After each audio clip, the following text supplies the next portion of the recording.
moving to oneness.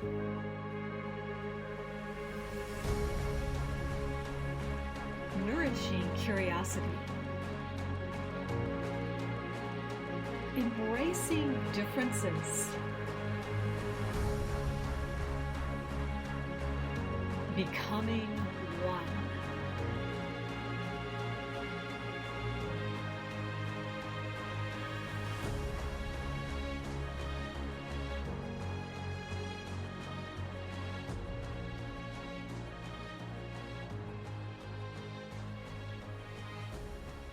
There's a peacefulness in the room. My cat Puccini is sitting on his chair. Got a chair from the 50s. And it's all of natural fabrics. And that's why he loves to sleep on it. And the sun is shining on him. And I'm basking in the sun as well as I'm doing this recording. And outside I can hear the children play. And the leaves are moving a little bit because summer is now almost over, a few more days, 2 more days to be exact, and fall begins, at least after our calendar. And this word peace arises also on Tuesday. Today's Sunday, so in 2 days is the 21st. Of September 2021. Better give the date. This is a podcast, right? They're live forever. And on that day is also the day we celebrate peace. And peace is very much a part of me, and I'll tell you more. But first, I welcome you to the Moving to Oneness podcast. I'm Meilin Ehlke, your host. Welcome to wherever you are. And some of you in 2 days, spring is coming and not the fall. Everything is blooming, but here everything is turning into its, in a way, the trees into their original color. It is similar to spring if you're on the other side of our beautiful blue planet.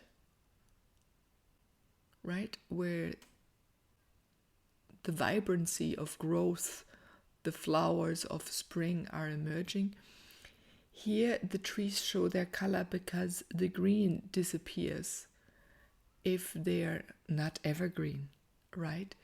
And they go into yellows, oranges, purples, reds, and the whole array in between. So they're showing themselves fully. They're showing their true color. And also how flexible they are. I think that is beautiful to see. How flexible they are to try on all these different kinds of colors. I'm not going to go now into the chlorophyll, right? The whole science, how trees and leaves change their color, or plants, and grasses. The list goes on.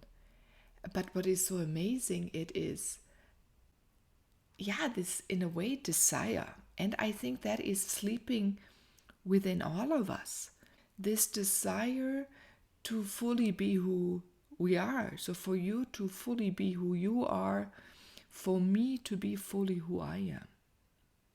And we lost that a little bit when we grew up, right? But now we're finding our way back. The energies of this cosmos are helping us to get there. They're helping you to get there. They're helping me to get there. So how does it feel? Do you want to maybe try on different colors of clothing? Have you, especially probably when you're a teenager, young 20s, right? Exploring how you look like with all those different colors of hair. And maybe in my younger years, what was the 80s? You were more on the punker side or more of a revolutionary if you've done it. But now the array already of colors for your hair, for example, you can have so many. From one, like a normal hair color that exists anyway to more artificial colors like blue, pink, purple, green, yellow. Oh, the list goes on. And even now they have rainbow colors in their hair. Or maybe you like to do it with makeup, and then independent of if you're female or a male, right? Just to explore, and children do that in the same way, right? They want to try on makeup and play with color in the face. This is an old traditional knowledge that we painted our faces for rituals, for tribal ceremonies, to communicate better, to get support from the color or whoever is connected to those colors, independent of beings on this plane or star nations, and we go on. So we have that innate within us as well. So I invite you a little bit this fall, and if I'm thinking about it, Halloween is coming, right? There's also, again, where we use color to play, where we use color to try on new facets, new costumes, to try on a different way of moving. Yeah? How do I move in a skirt? How do I move in pants? How do I move in a tight skirt, a very fluent white skirt? The same with pants when they're really tight, or if they, those bell pants, right? You have to move different automatically because you got more freedom or less freedom, or you have to walk very deliberate because the fabrics otherwise gets caught. Think about it if you have to walk down a staircase, right? In a long, long dress.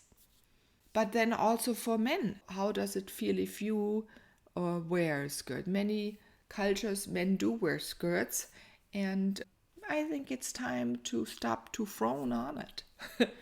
For others to become less judgmental of ourselves, to let others be more who they are in wearing whatever they like and without rolling our eyes.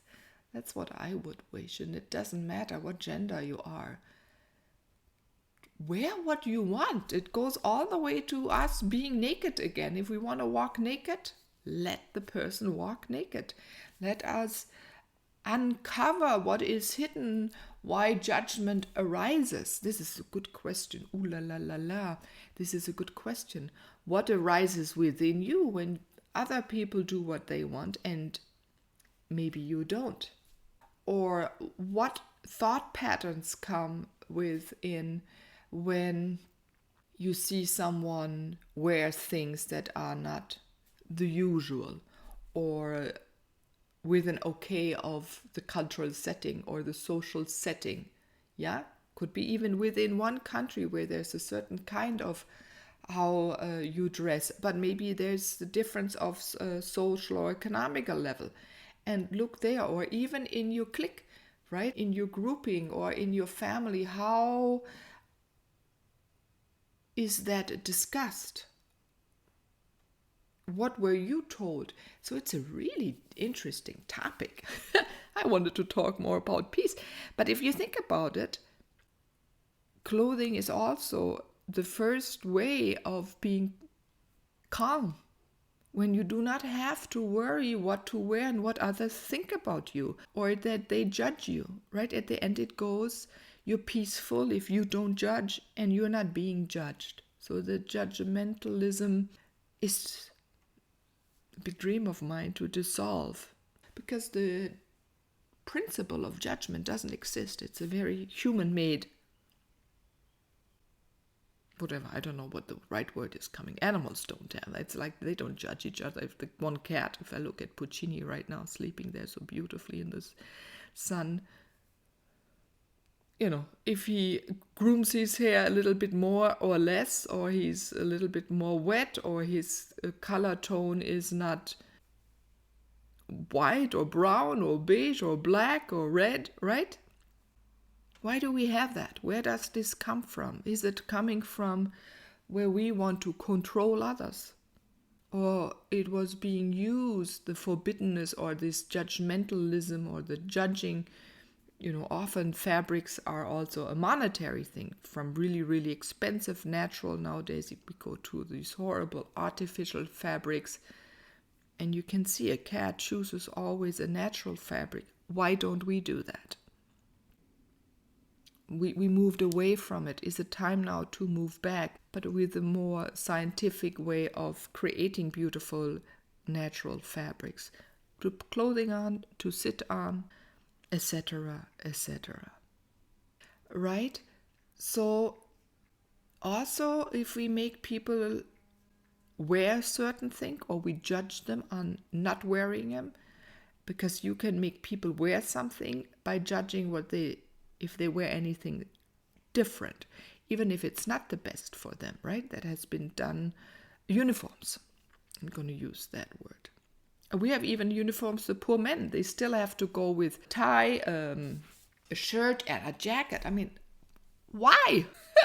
Who is putting that on these men? And they do it themselves, but it comes from up high, right? The pecking order. The finer your suit is. Who says men look more sharp in suit and tie and shirt, and these poor guys have to wear it all day long in an office? It's tight, that tie around their neck, even if it's a bow tie or another tie, it cuts them off. If you think about channeling, right? It cuts them off. We women, we wear as least as possible around our neck. And even there, interesting topic. The jewelry, even if you put a necklace, you put a lot of value, the more stones, for example, are put on it to make it look more expensive, but it is in a way like I'm not going to say chain, but I am. That's Meilinisch. Right? Because again, you put too much around the neck. If it's not medicine, if it's more of a status symbol, or that you wear something that someone shows you belong to him or her. Yeah?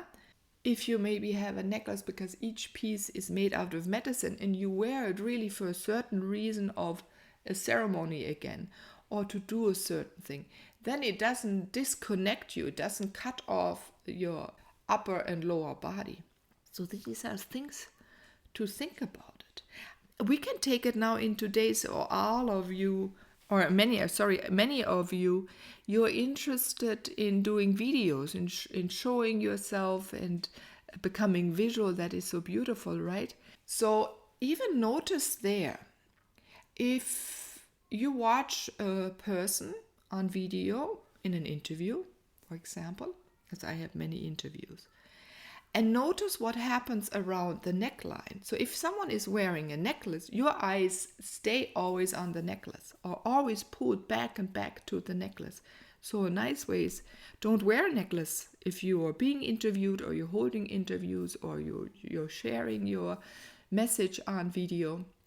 And when you take that away, you put your observer, or even observe yourself when you watch it, your eyes will go to the face of the person, or your audience's eyes go on your face. There's a stronger connection than right away. You will be heard different, and you hear the person different. So see again, this is, and also try not wearing one and see how it feels. And where does it come from, right? To wear a necklace, to show your status symbol. And is it really so important? Is it not more important to show your character, that you respect everyone? It doesn't matter who they are, where they come from, what they have experienced. Is it not important to respect yourself? Who you are, what you have experienced, who you have lived with, you have interacted with, who you will interact, your dreams, what you have dreamt, what you are now dreaming, what you will be dreaming, what another person is dreaming, so what stories she or he tells you, what the children envision, what the elderly share, right? If we are more open and listening and soaking in what they're sharing, in what you're sharing, and you can feel that you're embraced and really listened to and not hushed, not pushed aside, not get a glance of disrespect, of absurdity. Right? What does it do to you? You open up even further, and then again, like those leaves on that tree over there. An older tree, they don't plant them so often anymore. It's a fruit tree. Alchemia, I don't know what once. It carries small berries, round ones, and you don't even find marmalade made out of it very often. But the berries do taste really good, and the birds love it. Oh God, I can't remember. As a landscape architect, I knew all the Latin and English names. And if you don't use it on a regular basis, you forget it. Or I at least forget it. But that's okay. Because new things, new vocabulary, and new topics are coming into my life. And that again, that also changes life. So even there, don't worry. It is how it is. Let your path, stand to it that you lived it. Live now fully and bring everything to the future. Your experiences, your life, your connections. Wow, and this is peaceful, right? Because it comes from me, if it comes from you, if it comes from all of us, this seeing each other, how we are, how we want to be. In any moment, sad, quiet, loud, crying, laughing, maybe even once in a while screaming, venting, and being there for whoever is doing that. Beautiful. Beautiful, beautiful.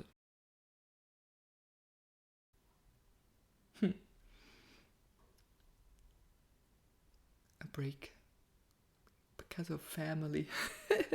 That's when you record at home and not in a studio, right? I hope my train of thought goes right back to where I left off. But it is, again, about you and me being who we are, right? That you unfold all of you, I unfold all of me, I let others unfold or even support them as you do. And what kind of beautiful way is that? That creates harmony, that creates a balance, that is a beautiful of being in peace. That's the beauty of it, right? It feels soft, generous, vast, expanded, right?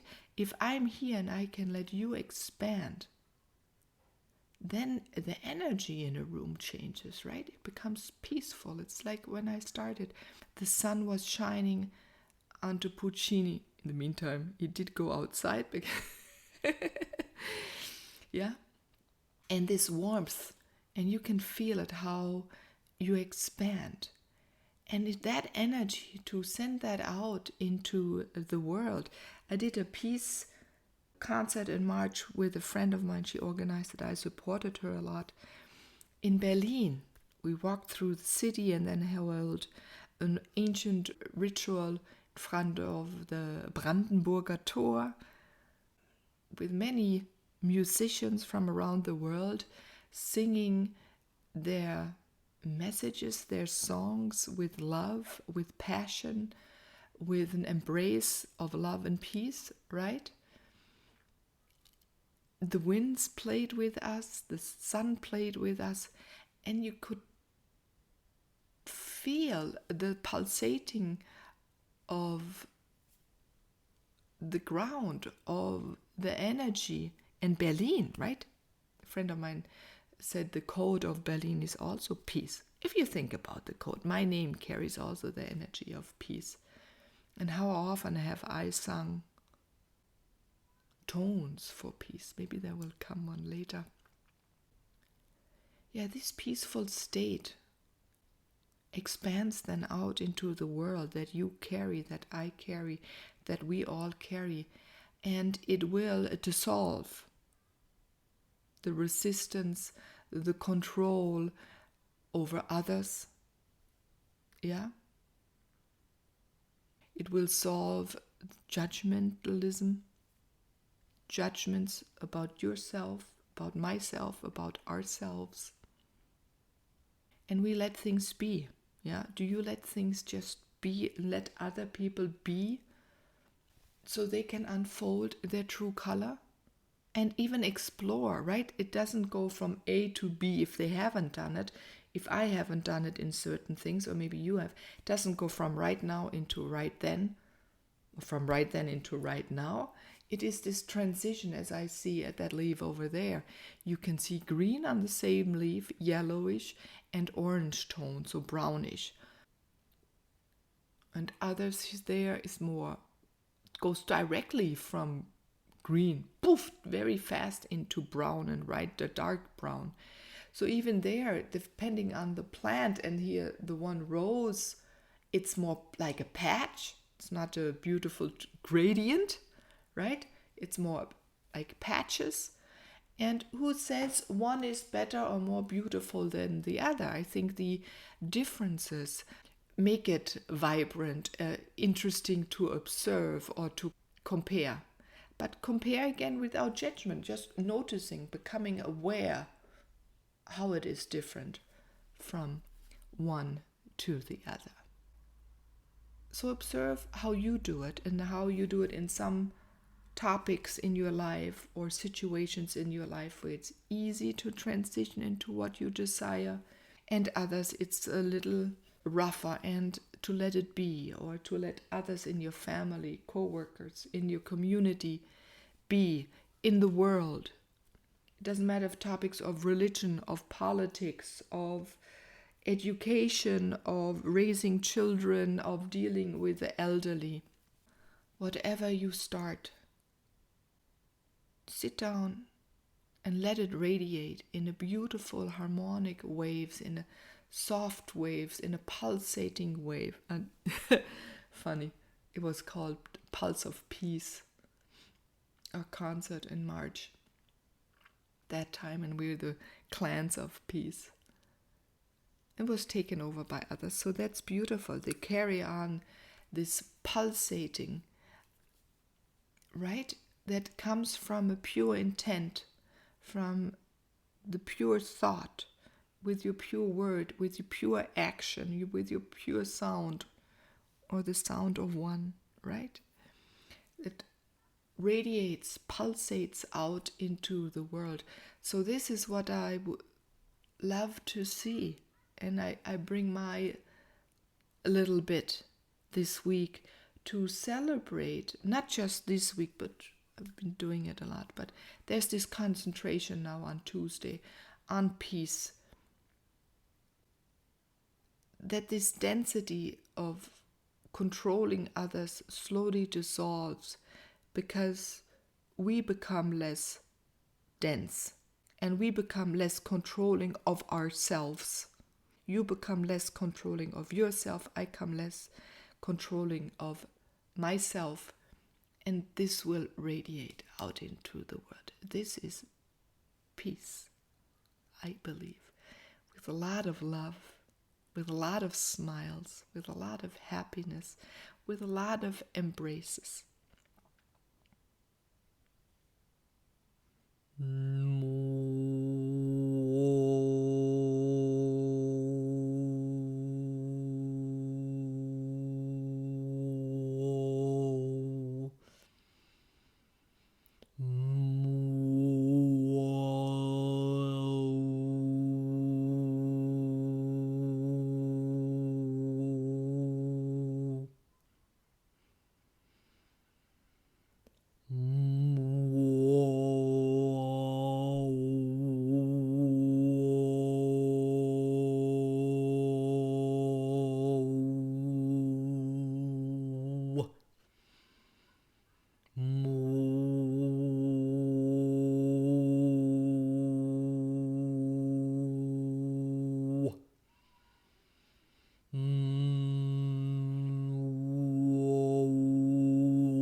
beautiful vibration going through my body. A beautiful sound. Thank you.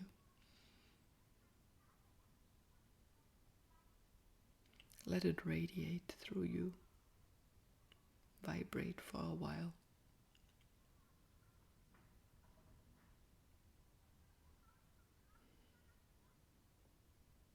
Feel this state of peacefulness within you.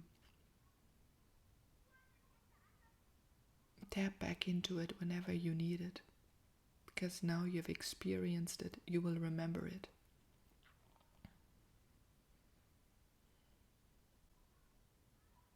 And let's celebrate bringing in peace into this world and becoming more peaceful and living a more peaceful state,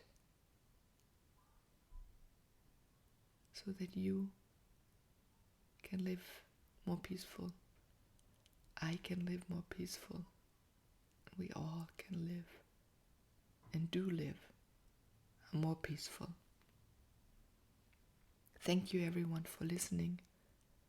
Sending my love and peaceful energy out to you, wherever you are. I'm Meilin, your host of the Moving to Oneness podcast.